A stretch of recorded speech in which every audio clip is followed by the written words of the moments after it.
यहाँ पे जो कुछ क्वेश्चन एरर के वो मैं पहले बता देता हूँ, ठीक है, जो कि कॉमन सा एरर आता है और बच्चे यहाँ पे मिस्टेक कर जाते हैं। जैसे देखिए यहाँ पे क्वेश्चन नंबर 6 में क्या कह रहा है कि Shakespeare has written many plays, ठीक है, many plays as well as some poetries. अब ध्यान रखिएगा, पोएट्रीज को कभी हम प्लूरल बनाते ही नहीं है, ठीक है, तो ये गलत है। हम क्या करेंगे, पोएट्री ही लिखेंगे, ठीक है। इसका कभी भी क्या होता है, प्लूरल, इसका जो प्लूरल होता है वो नहीं बनता है। तो पहले 6 वाले क्वेश्चन में पोएट्रीज ना करके आपको पोएट्री करना होगा, ठीक है। तो कई बार आप प्रैक्टिस करेंगे तो ये चीज़ आपको पढ़ने से पता चलेगा। विदाउट प्रैक्टिस आप नहीं बता सकेंगे कि इसमें एरर क्या है, ठीक है। और काफ़ी सारे जो इंपॉर्टेंट रूल है उन्हें भी आप ध्यान रखेंगे। जैसे question number, neither of the girls were willing to accept the proposal. आपको नाइदर से वर्ड सेंटेंस स्टार्ट दिख रहा है, तो नाइदर से जब भी सेंटेंस दिखे, आइदर से दिखे, ऐसे केस में वर्ब जो होता है वो कभी भी प्लूरल नहीं होगा, वो क्या होगा, सिंगुलर होगा। वर्ब क्या होगा, हमेशा सिंगुलर होगा, ये बात आप नोटिस करेंगे, ठीक है। और नाइदर ऑफ के बाद जैसा कि यहाँ पे बताया जा रहा है कि जो नाउन होगा यहाँ पे वो हमेशा क्या होगा, वो प्लूरल में होगा, ठीक है, नाउन हो या आपका यहाँ पे इसके अलावा प्रोनाउन हो। तो खैर ये चीज़ इंपॉर्टेंट है कि नाइदर से शुरू होगा या आइदर से शुरू होगा, ऐसे वर्ड काफ़ी इंपॉर्टेंट प्ले करेंगे। आप सिंगुलर का यूज़ करेंगे, सिंगुलर वर्ब का यूज़ करेंगे, ठीक है। नेक्स्ट क्वेश्चन यहाँ पे पढ़ते हैं, a interesting book a tale of two cities was written by Alexander Dumas. अब यहाँ पे बात समझने वाली बात है, ए इंटरेस्टिंग बुक। अब आर्टिकल से यहाँ पे रिलेटेड एरर आ गया, ठीक है।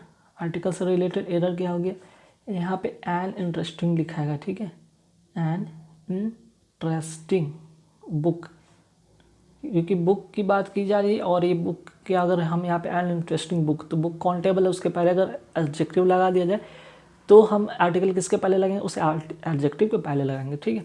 तो एन इंटरेस्टिंग बुक यहाँ पे सही होगा, क्लियर, ए नंबर ऑप्शन में होगा। नेक्स्ट है, an Indian there are many poors, an Indian there are many poors, ठीक है। मेनी पुअर्स, पुअर क्या है, अपने आप में एक एडजेक्टिव है, तो इसे हम क्या करेंगे, ऐसे यस नहीं लगाएंगे, यहाँ पे क्या होगा, सिर्फ असु पुअर होगा, ठीक है। नेक्स्ट है कि I work as medical representative for 8 months। अब देखिए, आई वर्क एज के बाद आपको यहाँ पे क्या लगाना होगा, ए लगाना होगा, एज ए मेडिकल रिप्रेजेंटेटिव, ठीक है। ए भी लगा सकते हैं, यहाँ पे द भी लगा सकते हैं। तो यहाँ पे एक आर्टिकल का डिमांड है, यहाँ पे आप आर्टिकल एक यूज़ करेंगे, ठीक, क्योंकि एज ए मेडिकल रिप्रेजेंटेटिव कहा जाता है, यहाँ पे एज ए काउंटेबल इसको समझा जाता है ना। अब चलिए फटाफट हम ऊपर में क्या था, फिलर था, चलिए फिलर भी फटाफट देख लेते। कई जो कुछ फिलर ऐसे होंगे जो कि सेंटेंस बेस्ड होंगे, सेंटेंस पर अगर आपको समझना होगा तब आप कर सकते हैं। कुछ ऐसे होंगे जहाँ पर डायरेक्ट आप रूल्स को यूज़ कर सकते हैं। जैसे देखिए फर्स्ट सेंटेंस की अगर हम बात करें, a group of agitators dash the mob, agitators है और यहाँ पे मॉब है, दो चीज़ें, break down the vice chancellor door, ठीक है। ब्रेक डाउन द क्या करा है भाई, वाइस चांसलर का डोर को क्या किया है, ब्रेक डाउन किया है ना। तो ध्यान रखिएगा, यहाँ पे ग्रुप ऑफ एजिटेटर्स क्या करेगा, एक्साइटेड तो नहीं करेगा, पॉजिटिव सेंस की बात है, ये करेगा नहीं। एक्साइटेड की बात पॉजिटिव सेंस में नहीं करेगा, थ्रेटन नेगेटिव सेंस में है और इंसाइटेड भी नेगेटिव सेंस में है। लेकिन यहाँ पे क्या हो रहा है, मॉब को क्या करे, थ्रेटन नहीं कर सकते हैं, ठीक है। आप एक भी किसी एक को, दो को पर्टिकुलर किसी को थ्रेटन कर सकते हैं, लेकिन एक पूरे के पूरे मॉब को आप थ्रेटन नहीं कर सकते, बल्कि क्या कर सकते हैं, इंसाइटेड कर सकते हैं। क्यों, break down the vice chancellor, वो जब वाइस चांसलर उसके अगेंस्ट में आप क्या करें, उसको इंसाइट करें। इंसाइट मतलब क्या होता है, उकसाना, ठीक है। इसका मतलब होता है क्या, उकसाना या भड़काना, जो भी समझे, उकसाना या भड़काना, भड़काना, या जिसे और भी क्या कहते हैं इंग्लिश में, प्रोवोक भी कहते हैं, प्रोवोक करना, ठीक है। चलिए अब जो नेक्स्ट जो क्वेश्चन है ये काफ़ी इंपॉर्टेंट है, ठीक है। ये बेस्ड है आपका फ्रेजल वर्ब से। जैसे टर्न के साथ ऑन भी होता है यूज़, आउट भी होता है, ऑफ भी होता है, डाउन होता है। यहाँ पे turn the lights dash before you go to bed, means bed पे जाने से पहले आप क्या करेंगे, लाइट को कभी ऑन नहीं रखते, बल्कि क्या करते हैं, ऑफ करते हैं। तो ठीक है, और ऑफ होगा यहाँ पे, ऑन का मतलब चलाना, अगर टर्न के साथ ऑन लगा जाए तो क्या होगा, चलाना, ठीक है। अगर टर्न के साथ ऑफ लगेगा तो क्या होगा, बंद करना, है ना। अब यहाँ पे टर्न आउट, टर्न आउट का मतलब क्या होगा? टर्न आउट का 2-3 यहाँ पे अर्थ निकलता है, जैसे कि बताते हैं यहाँ पे। पहले तो होगा यहाँ पे टर्न आउट का मतलब होता है उत्पन्न करना भी होता है, सेंटेंस के आधार पे होगा उत्पन्न करना, प्रोड्यूस, ठीक है। दूसरा हो गया आपका साबित होना। साबित होना मीन्स कि प्रूव होना, साबित होना, या फिर ऐसा भी हो सकता है बाद में पता चलना, ठीक है, बाद में पता चलना, बाद में किसी चीज़ के बारे में पता चलना, ठीक है। टर्न डाउन काफ़ी इंपॉर्टेंट है, ये भी इंपॉर्टेंट। टर्न डाउन का मतलब क्या होगा भाई, नोट कर ले। टर्न डाउन का मतलब होगा यहाँ पे अस्वीकार करना, अस्वीकार करना मीन्स कि रिजेक्ट करना, ठीक है। आंसर जो होगा आपका बी नंबर ऑप्शन होगा, इसमें बी नंबर ऑप्शन होगा। लेकिन आप इन तीनों का मतलब ये समझिए कि टर्न आउट में से चलाना, टर्न ऑफ मतलब बंद करना, टर्न आउट मतलब साबित होना, बाद में पता चलना या उत्पन्न करना है, टू प्रोड्यूस या प्रूफ, या बाद में लेटर बाद में पता चलना, ठीक है। या फिर टर्न डाउन का मतलब होगा रिजेक्ट करना। क्लियर? अब आते हैं नेक्स्ट पे। There is no dash evidence to support your assertion, ठीक है। अब यहाँ पे क्या होगा, there is no evidence, evidence की बात हो रही है। एविडेंस यहाँ पे क्या है भाई, आपका नाउन है। नाउन के पहले हमें क्या यहाँ पे चाहिए, एडजेक्टिव। तो एडजेक्टिव में यहाँ पे कौन सा होगा, एडजेक्टिव में यहाँ पे फैक्चुअल होगा, ठीक है। फैक्चुअल मतलब तथ्य से जो जुड़ा हुआ चीज़ होता है, कोई फैक्ट से जो जुड़ा होता है, तथ्य से या फिर फैक्ट से जुड़ा हुआ चीज़ होता है, उसे हम क्या करते हैं, एज एविडेंस के रूप में हम वहाँ क्या करते हैं, प्रेजेंट करते हैं, ठीक है। तो यहाँ पे ये होगा, फैक्चुअल होगा, ठीक। बाकी यहाँ पे अगर फैसल की बात करें, फैसल का मतलब होता है सरल होता है, आसान होता है, आसान होता है, इसका बहुत सारा मीनिंग होता है। फेसेस का मतलब क्या होता है कि कोई गलत समय पर की गई टिप्पणी, ठीक है। फेसेस मतलब गलत समय पर की गई टिप्पणी। चलिए अब आते हैं नेक्स्ट, देखते हैं यहाँ पे एक प्रीपोजिशन बेस्ड क्वेश्चन है, जैसे कि throw a stone dash the fierce dog. तो स्टोन को क्या करेंगे भाई, थ्रो तो कर रहे, ऑन अपॉन एवब ऐड, यहाँ पे होगा ऐड। क्यों, जब हम किसी लक्ष्य पर निशाना साधते हैं या डायरेक्शन के सेंस में होता है तो हम क्या यूज़ करते हैं, ऐड का यूज़ करते हैं, ठीक है। इतना बात का ध्यान रखिएगा, कब करेंगे ऐड का यूज़, जब एम हो या डायरेक्शन हो तब के सेंस में हम क्या यूज़ करेंगे, ऐड का यूज़ करेंगे, ठीक। और अगर हम और भी अगर बात करें, जैसे कि हम यहाँ पे एवब की भी बात कर सकते हैं। एवब का मतलब होता है जब कोई चीज़ ऊपर लेकिन सटा हुआ नहीं हो, ठीक है, ऊपर लेकिन सटा हुआ नहीं हो तब हम एवब की बात करते हैं, ठीक। और ऑन अपॉन का बारे में हम लोग बात करते हैं कब, जब कोई चीज़ ऊपर के सेंस में हो, ठीक है। ऑन या अपॉन की बात करें तो ऑन का मतलब कब होता है, किसी वस्तु के ऊपर लेकिन वो सटा हुआ वहाँ भी नहीं होता, स्थान के समय के सेंस में भी होता है, ठीक। तो यहाँ पे ध्यान रखिए ये बात को। चलिए अब आगे बढ़ेंगे, सवाल आगे क्या है, नेक्स्ट जो क्वेश्चन है, is not learning superior dash wealth, ठीक। इज़ नॉट सुपीरियर के साथ क्या आप यहाँ पे प्रीपोजिशन होगा, तो प्रीपोजिशन सुपीरियर के साथ आपको पता है कि हमेशा सुपीरियर टू का यूज़ करते हैं, ठीक है, ध्यान रखिएगा। अब आते हैं, ये क्वेश्चन तो एरर का हो गया था। एरर के बाद अब फटाफट देखते हैं ईडियम फ्रेजेस। ईडियम फ्रेजेस काफ़ी इंपॉर्टेंट है और इसे यहाँ पे आप ट्रिक से भी आप समझ सकते हैं या फिर सेंटेंस पे बेस्ड भी समझ सकते हैं। चलिए वो ट्रिक क्या यूज़ हो सकता है, जैसे देखिए ये है, इसी का मतलब बताना है आपको, जो भी मैं अंडरलाइन कर रहा हूँ उसका आपको ईडियम बताना है। जैसे मेडन स्पीच का, he spoke well though it was his long speech, his first speech, brief speech या इमोशनल स्पीच। अब वो अच्छा बोला, ठीक है, हालांकि इट वाज हिज क्या था भाई, ब्रीफ स्पीच तो कोई देता नहीं है, कोई फर्स्ट स्पीच हो सकता है, लॉन्ग स्पीच अगर को देना, लॉन्ग स्पीच को मीन्स कि कोई देने देता नहीं है, इमोशनल स्पीच होता नहीं है ऐसा। अगर मेडन की बात करें तो मेडन का मतलब होता है फर्स्ट स्पीच, ठीक है, ठीक। He spoke well though it was his maiden speech means कि हिज फर्स्ट स्पीच, ठीक है, ध्यान रखिएगा। नेक्स्ट है यहाँ पे आपको ऑल ईयर्स के बारे में बताना। ऑल ईयर्स, ईयर्स मीन्स कान से रिलेटेड, और कान से रिलेटेड की बात यहाँ पे क्या हो रही है भाई, स्टूडेंट कान की बात हो रहा है और speaker started talking about the change changes in examination. अब स्पीकर है, एग्जामिनेशन के बारे में कुछ चीज़ बताया जा रहा है, तो स्टूडेंट क्या करेंगे, वर ऑल ईयर्स, सभी क्या करेंगे, अटेंटिव रहेंगे, मीन्स कि ध्यान से उनकी बातों को सुनेंगे, स्माइलिंग नहीं करेंगे, रस्ट नहीं करेंगे, साइलेंट नहीं, बल्कि अटेंटिव करेंगे, ध्यान से सुनेंगे। ठीक है, ऐसे भी कान से हम लोग क्या करते हैं, ध्यान से सुनते हैं। ठीक, चलिए नेक्स्ट यहाँ पे एक वर्ड आपको बताना, सैलड डे। सैलड डेज का मतलब होता है क्या, in his salad day he was quite dandy. तो डैंडी और यहाँ पे सैलड डे से क्या रिलेशन है, डैंडी का मतलब होता है कोई रंगीन मिजाज वाला व्यक्ति, रंगीन मिजाज वाला कोई बंदा। ठीक है, तो क्या होगा भाई, अब he was a quite dandy, वो बिल्कुल कैसा था, डैंडी था। अगर रंगीन मिजाज का था तो इन हिज कैसा सैलड डे में, स्कूल डे में तो होगा नहीं, चाइल्डहुड में, ओल्ड एज में नहीं, एडोलसेंस में, जब वो किशोर अवस्था में था। ठीक है, किशोर अवस्था में जस्ट आप 14 से अबव हो जाते हैं, 18 से अंडर रहते हैं, वो एक एज होता है जब आप बहुत ही खुश मिजाज, रंगीन मिजाज, टुनक मिजाज हर तरह के होते हैं। तो यहाँ पे ध्यान रखिएगा, सैलड डे का मतलब एडोलसेंस के सेंस में होगा। नेक्स्ट है, he is cool about working at night.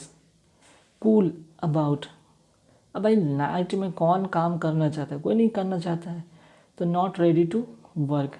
ठीक है, आंसर होगा not ready to work, cool रहना चाहता है, रात में कूल रहना चाहता है, रेडी टू वर्क नहीं, एक्साइटेड वर्क नहीं। अच्छा, यहाँ पे एक वर्ड यहाँ पे दिख रहा होगा ग्रुंडिंगली, इसका मीनिंग आप लिखना चाहे तो लिख ले। होता क्या है, नाखुश तरीके से करने वाला, मीन्स कि मन नहीं है फिर भी बेमन से कोई काम को कर रहा है, नाखुश तरीके से काम को करने वाला, काम को करने वाला। ठीक है, आंसर होगा इसका बी। चलिए नेक्स्ट है कि you can not throw dust in to my eyes. इसका मतलब क्या होगा, इसका इडियम बताना, throw dust in to my eyes.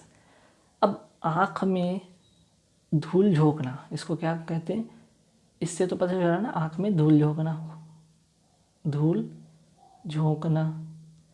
तो आँख में धूल जब कब लोग झोंकते हैं, हर्ट करेंगे नहीं, अब्यूज़ नहीं करेंगे, टेरिफाई नहीं करेंगे, बल्कि चीट करने पर, एक तरह से कभी भी कोई चीट आपको कर रहा है तो कहते हैं, आप ज़रूर कहेंगे कि आँख में धूल मत झोंको भाई, don't throw dust into my eyes. ठीक है, चीट यहाँ पे होगा सेंस में। अब यहाँ पे सेंटेंस इम्प्रूवमेंट वाला क्वेश्चन आ गया, काफ़ी इंपॉर्टेंट क्वेश्चन है। इसमें इम्प्रूवमेंट में क्या होता है, आपको रूल, नए नए रूल पता चलते हैं, जैसे कि she did not like the movie nor I did. ध्यान रखिए, नॉर आई डिड यहाँ पे कहा गया। ऐसे केस में आपको क्या करना होगा, ऑक्सिलरी जो वर्ब है उसको क्या करना, सब्जेक्ट के पहले रखना होगा। ऑक्सिलरी वर्ब है उसको क्या करना होगा, सब्जेक्ट के पहले रखना होगा। ठीक है, सब्जेक्ट के पहले रखना होगा, मीन्स क्या कि नॉर डिड आई होगा, एक चीज़ पहला रूल। दूसरा चीज़ कि आपको इस तरह से लिखने के बाद भी, ठीक है, ऑक्सिलरी वर्ब जो होगा सब्जेक्ट से पहले लिखने के बाद भी ऐसा नहीं कि आप इसमें क्वेश्चन मार्क लगाएंगे, नहीं, इसके बावजूद भी यहाँ पे क्वेश्चन मार्क का यूज़ नहीं करते हैं, ये रूल है। ठीक है, चलिए अब आते हैं नेक्स्ट क्वेश्चन पे। Old habits die hardly. Hardly, hardly का मतलब होता है ना के बराबर, ना के बराबर। तो यहाँ पे न के बराबर के सेंस की बात नहीं, ओल्ड हैबिट्स डाई हार्डली, न के बराबर नहीं बल्कि मुश्किल से। ठीक है, मुश्किल से, तो यहाँ पे क्या होगा आंसर, हार्ड, मुश्किल से। कोई भी आपकी पुरानी आदत है वो कैसे जाता है, बहुत ही मुश्किल से जाता है। ठीक ना, ध्यान रखिएगा। ठीक, नेक्स्ट जो क्वेश्चन है यहाँ पे, पहले भी पिछले वीडियो में बताया था, क्वेश्चन टैग होते हैं क्या। ठीक है, क्वेश्चन टैग वाला क्वेश्चन होता है क्या कि अगर सेंटेंस क्या होगा, अगर सेंटेंस अफर्मेटिव में हो तो क्वेश्चन टैग कैसा बनता है, निगेटिव में बनता है ना, निगेटिव में बनता है। अब देखिए, one can not be different indifferent to one's health, can not one. तो ये हो गया कि अगर सब्जेक्ट अफर्मेटिव है तो क्वेश्चन टैग निगेटिव में, लेकिन अगर सेंटेंस निगेटिव में हो तब क्या करेंगे, क्वेश्चन टैग पॉजिटिव में होता है। ठीक है, तो यहाँ पे कैन नॉट ऑलरेडी था तो यहाँ पे कैन नॉट होगा नहीं। ठीक है, गलत है। इसके लिए क्या हम करेंगे, यहाँ पे कैन वन का यूज़ करेंगे। ठीक ना, यहाँ पे क्या यूज़ करेंगे, कैन वन का यूज़ करेंगे। क्लियर, चलिए नेक्स्ट है the mother with her children were expected. अब देखिए यहाँ पे रूल है, सब्जेक्ट वर्ब एडमिन का या सिंटैक्स का काफ़ी सारे रूल हैं। क्या विथ के साथ अगर दो नाउन जुड़ा हो, ठीक है, विथ के साथ दो नाउन जुड़ा हो तो पहले वाले नाउन के अकॉर्डिंग आप वर्ब का यूज़ करेंगे, ठीक है। तो पहले वाले अकॉर्डिंग यहाँ पे जो नाउन है ये क्या है, सिंगुलर है। अगर ये सिंगुलर है तो जाहिर सी बात है ये भी क्या होगा, यहाँ पे सिंगुलर होगा, तो यहाँ पे वॉज होगा, ठीक है। चलिए नेक्स्ट क्वेश्चन है, Sohin is pleased at the news yesterday. अब देखिए यस्टरडे से पता चला कि ये पास्ट की बात है, तो पास्ट के बाद के लिए हम क्या करेंगे, पास्ट का यूज़ करेंगे, ये तो होगा नहीं, ठीक है। तो क्या होगा यहाँ पे सी नंबर से होगा वॉज प्लीज्ड होगा, Sohan was pleased at the news yesterday, had been pleased नहीं, क्योंकि वो पास्ट में वो याद ही था, लेकिन यहाँ पे पास्ट की चीज़ वो कंप्लीट हो चुकी है, ठीक है। तो यहाँ पे वॉज प्लीज्ड करेंगे। देखिए अब यहाँ पे साइनो की बात होगा, मीन्स कि सिनोनिम की बात होगा, बेस्ट एक्सप्रेस की बात होगा। जैसे पिटिशन का मतलब यहाँ पे क्या होगा, या पिटिशन से रिलेटेड यहाँ पे क्या होगा, पिटिशन का मतलब होता है कि, तो देखिए पिटिशन का जो होगा करेक्ट साइन होगा वो होगा अपील। अपील मतलब अनुरोध करना, अपील करना, ठीक है। रोटेशन नहीं, कोई चक्कर लगाना नहीं, एडमिनिस्ट्रेशन की बात नहीं है, वोकेशंस की बात हो नहीं रहा है, यहाँ पे अपील की बात हो रहा है। अब आते प्रोपोजिशन का मतलब होता है क्या, तो प्रोपोजिशन का मतलब एक होता है प्रस्ताव होता है, ठीक है, प्रस्ताव। तो प्रस्ताव के सेंस में हम क्या करेंगे, प्रोपोजिशन का मतलब होता है प्रपोजल, ठीक है। इंटीमेशन नहीं, कोई सूचना नहीं की बात हो रही है। प्रोटेस्टेशन का मतलब कोई विरोध या आपत्ति की बात नहीं हो रही, ठीक है। इंटीमेशन का मतलब सबको पता है कि सूचना होता है, और इसका मतलब होता है आपत्ति या फिर विरोध जिसको कहते हैं। चलिए अब आते हैं विवेशियस, काफ़ी इंपॉर्टेंट वर्ड है, कई बार एग्जाम में पूछा भी गया है। विवेशियस का मतलब होता है ऊर्जावान, जिसको कहते हैं ऊर्जावान या फुर्तीला, फुर्ती से भरा या फुर्तीला कहते हैं। तो आंसर जो होगा इसका, सॉरी ये विवेशियस की बात हो रही है इसका, ठीक है। तो इसका जो होगा साइनो होगा वो होगा लाइवली। लाइवली मीन्स कि ऊर्जावान या फुर्ती से भरा। अब आते हैं लैंग्वेज। लैंग्वेज का मतलब होता है क्या, नोट करना चाहे नोट कर लीजिए, आलसी, ठीक है। हालांकि इसका जो आंसर होगा वो होगा बी होगा, लेकिन इसका मीनिंग भी समझ लीजिए। लैंग्वेज का मतलब होता है आलसी, ठीक है। परसेप्टिबल का मतलब होता है स्पष्ट। स्पष्ट का एक और मीनिंग होता है लूसिड भी बोलते हैं, एक्सप्लिसिट भी कहते हैं, ठीक है। तो कई बार ऐसे एक वर्ड आते हैं एग्जाम में।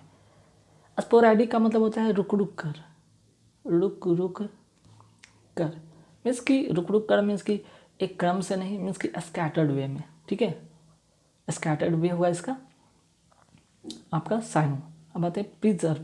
प्रिजर्व का मतलब यहाँ पे क्या होगा, प्रिजर्व का मतलब होता है कायम रहना, किसी भी बात पर अपने बात पर कायम रहना या दृढ़ रहना, दृढ़ रहना, ठीक है। तो इसका मीनिंग क्या होगा भाई, इसका साइनो क्या होगा, इसका साइन होगा परसिस्ट। परसिस्ट का मतलब भी होता है कायम रहना या दृढ़ रहना, ठीक है।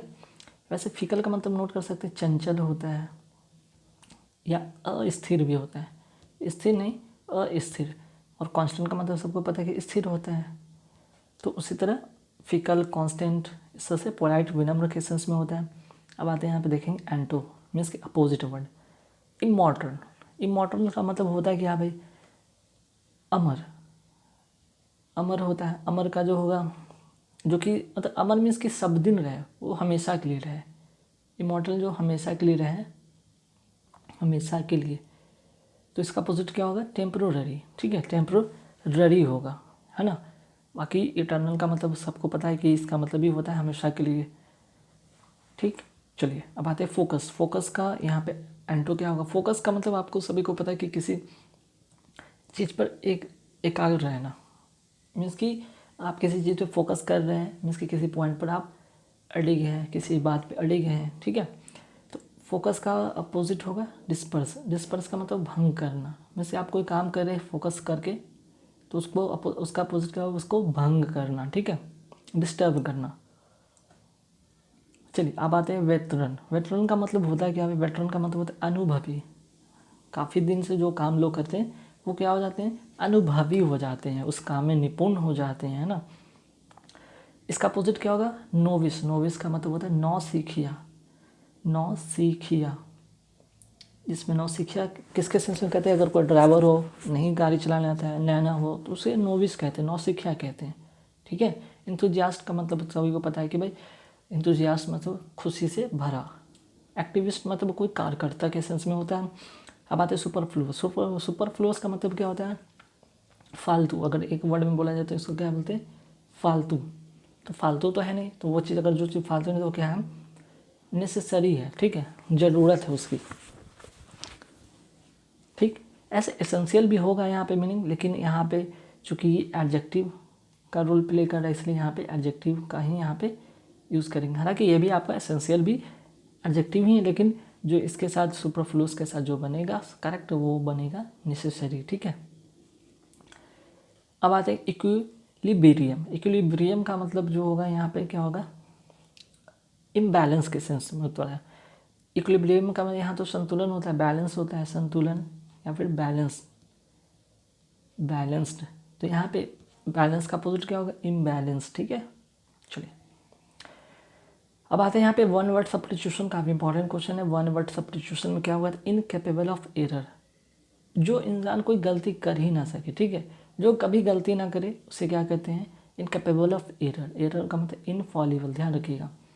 इनकॉरिजिबल का मतलब ये होता है जिसका सुधार ना किया जा सके, जिसे सुधारा ना जा सके, है ना, सुधारा ना जा सके, इनकॉरिजिबल कहते हैं। एररनेस का मतलब सबको पता है कि इसका मतलब होता है त्रुटि, ठीक है, इसका मतलब होता है त्रुटि या गलती, है ना। चलिए ये हो गया इनकेपेबल का। और अनबीटेबल का मतलब होता है अपराजय, जिससे कोई पराजय ना कर सके, पराजय, या किसी जो कोई बंदा को हरा ना सके, अनबीटेबल उसको कहेंगे। बात है नेक्स्ट क्वेश्चन पे, one who believes everything he और सी हियर्स, ठीक है, मतलब किसी भी बात पे भरोसा कर लेना, उसको कहते हैं क्रेडुलस कहते हैं। भोला भाला जो बंदा होता है ना, वो किसी के भी बातों पे भरोसा कर लेता है, भोला भाला, ठीक है। इसका मीनिंग ये होता है क्रेडिटेबल, और क्रेडिबल का मतलब होता है क्या? विश्वसनीय, विश्वसनीय, ठीक है। भोला वाला नहीं कि भाई ये तो विश्वसनीय, ये तब करेगा भाई जब उसको उस चीज़ की सही से पता कर लेगा, सही है तब वो विश्वास करेगा। भोला वाला नहीं कि किसी भी बात को समझ लेना कि हाँ भाई ये है तो ये है, ठीक है, ये चीज़ है। अब आते हैं नेक्स्ट क्वेश्चन पे, an allowance made to a wife by her husband when they are legally separate. जब होता है क्या कि जब हस्बैंड वाइफ के बीच में तलाक हो जाता है, सेपरेट हो जाते हैं, दोनों अलग हो जाते हैं, तो हस्बैंड को एक कानून की तर्ज पर, कानून के नियम के अनुसार वाइफ को कुछ पैसे हर महीने देना होता है, उसे कहते हैं एलिमोनी, ठीक है, एलिमोनी। इंपॉर्टेंट चीज़ है, ध्यान रखिएगा। अब आगे है इसमें कि पार्सिमनी मतलब होता है क्या? पार्सी मतलब कंजूस, इसको कहते हैं कंजूस या किफ़ायती। मैट्रिमनी का मतलब होता है क्या भाई? ठीक है, मैट्रिमनी का मतलब होता है विवाह के सेंस में होता है, और होनोरियम का मतलब होता है वेतन संबंधी, ठीक है, वेतन संबंधी या वैतनिक, जो कि वेतन पर काम करता हो, वेतन संबंधी।